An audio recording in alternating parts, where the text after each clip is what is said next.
We have seen then 7-8 years ago that we really believe that the fundamental shift within the industry, with the financial service industry, going to be like the fundamental shift in the publishing industry.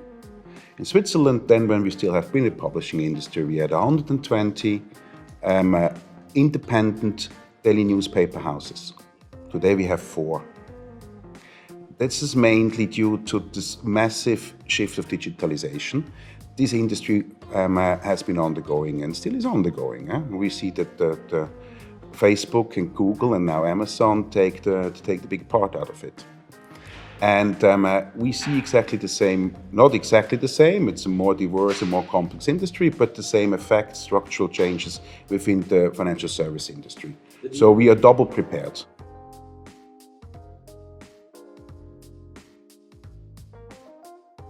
We will see. It depends on the complexity.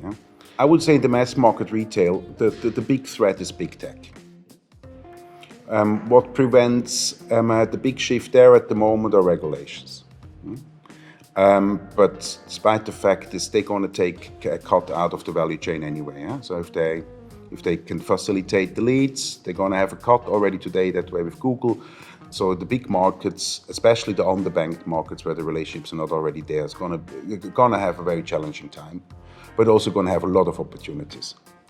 The second one is it really depends on the kind of product. It really, really depends going forward. I think if you're like an incumbent, it's the two things. Where do you really position yourself and you add value to the market, to the end customer? The second one is how do you produce? Because what's going to happen first is that the price destruction process we see in the industry is the first sign of a huge disruption.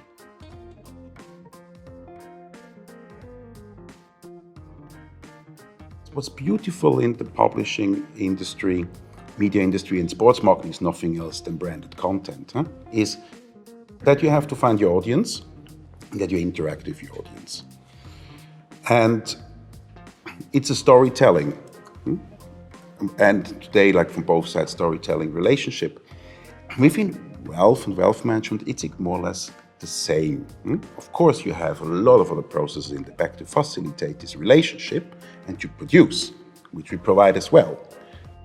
But the differentiation is the perceived differentiation where advisory, content, investment ideas, and so on get shared with each other. So it always has been a content-rich industry, and it's a content-rich industry. Really starting from what's really relevant for you as an individual for longevity, to as an investor to get intellectual joy out of getting closer to mega trends, to companies, and so on. So there is a lot of content and stories in there, and I think that next to transactional part, it's there where the juice is going forward.